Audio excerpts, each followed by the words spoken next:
সামষ্টিক অর্থনীতি স্থিতিশীলতা ফিরিয়ে আনার পাশাপাশি দায়িত্ব নিয়েই দুর্বল আর্থিক খাত টেনে তোলা চ্যালেঞ্জ মোকাবেলা করতে হবে নতুন সরকারকে।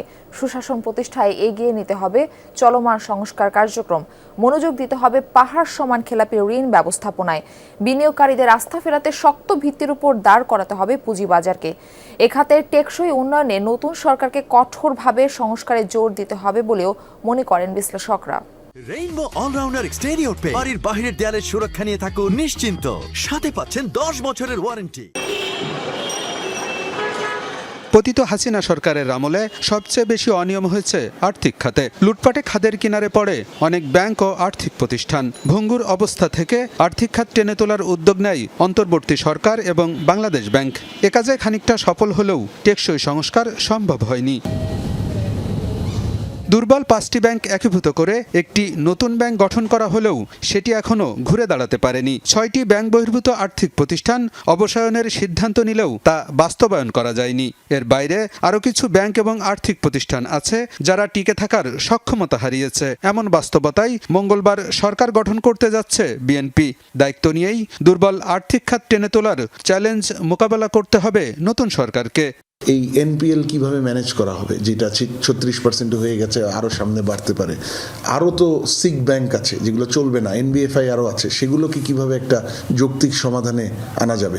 রেগুলেটরের স্বাধীনতা, ব্যাংকিং কর্পোরেট গভর্নেন্স, সেগুলোর জন্য আইনি সুরক্ষা বা সংস্কার সেগুলো রয়ে গেছে।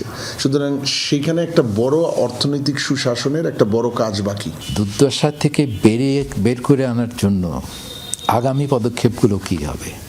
আমরা কি আরও অ্যাসেট কোয়ালিটি রিভিউ করব? আর যদি এটা সিদ্ধান্ত হয় যে এটার অ্যাসেট কোয়ালিটি রিভিউ করার দরকার নাই, কাজে বর্তমানে যে তথ্যগুলি আছে এই তথ্যের ভিত্তিতে আপনি কোন দিকে যাবেন, বিকল্পগুলো কি আছে, অবসায়ন করবেন নাকি মার্জার করবেন নাকি অন্যান্য সরকারিকরণ করবেন, প্রশাসক নিয়োগ করবেন, ইত্যাদি ইত্যাদি অনেক অপশনসগুলো দেওয়া আছে।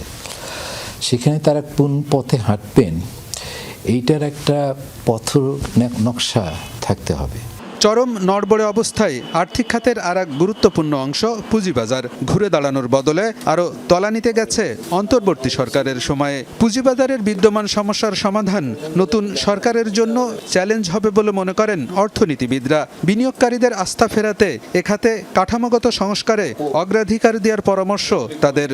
আগামী সরকারের অর্থনৈতিক পরিকল্পনা এবং অগ্রাধিকার এবং কার্যক্রম, সেই জায়গায় পুঁজিবাজার বা ক্যাপিটাল মার্কেটকে সমস্যার সমাধান এবং এটাকে একটা শক্ত ভিত্তির উপর দাঁড়া করিয়ে এটার সম্প্রসারণ একেবারে সর্বোচ্চ অগ্রাধিকার পাওয়া উচিত বলে আমি মনে করি। পুঁজিবাজারের যে কাঠামোগত সমস্যাগুলি আছে এইগুলোর দিকে বেশি নজর দিতে হবে। এত দীর্ঘদিন ধরে পুঁজিবাজার একটা স্থবির অবস্থায় রয়ে গেছে এবং লুটপাট বা এই যে কুশাসনের যে একটা সংস্কৃতি তৈরি হয়েছে সেটা থেকে আমরা বেরিয়ে আসতে পারিনি। কাজে ওই কাঠামোগত সংস্কারগুলোই গুরুত্ব পাওয়া উচিত।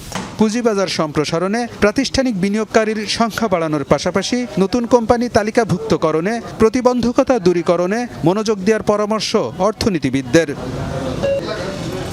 আলমগীর হোসেন, যমুনা নিউজ, ঢাকা।